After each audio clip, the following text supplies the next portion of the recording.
Hi there, welcome to Dev Bilal. Today I am going to show you how you can customize the contact forms in your Brilliant Directories website.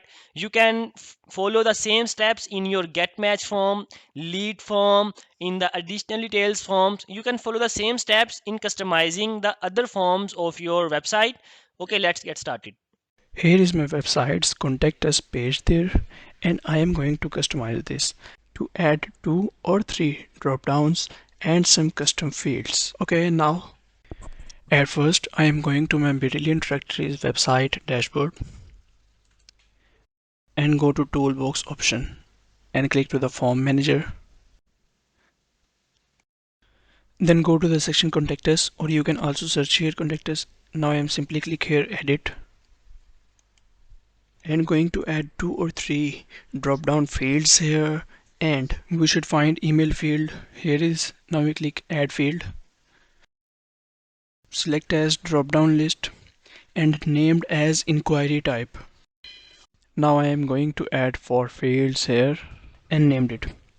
The first section name is banner ads, the second section name is general inquiry, and the third section name is list my profile, and in the last section name is others. Okay, to make this field compulsory we should own required field and save changes. Okay, now we are going to our contact us page and refresh it and see we are successfully add this field. Inquiry type is here.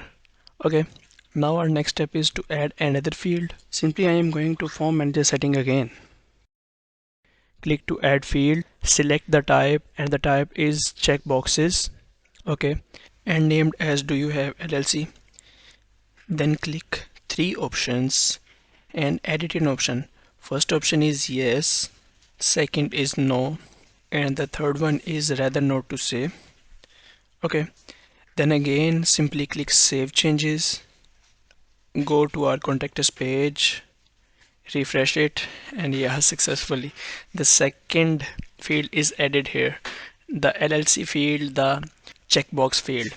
Okay, now we are again going to our form manager setting, click here add field and add a field of single line context in which the line is blank. So select here and named as bio. Then click to the required field and save changes. Now we are adding another field, so we are click to add field, select a field years, named as year started. Okay, then required it, save changes, and now our process is complete. We are going to our page contact us, refresh it, and yeah, successfully all these fields are added here. Okay, thank you so much, thank you for watching, have a good day, bye bye.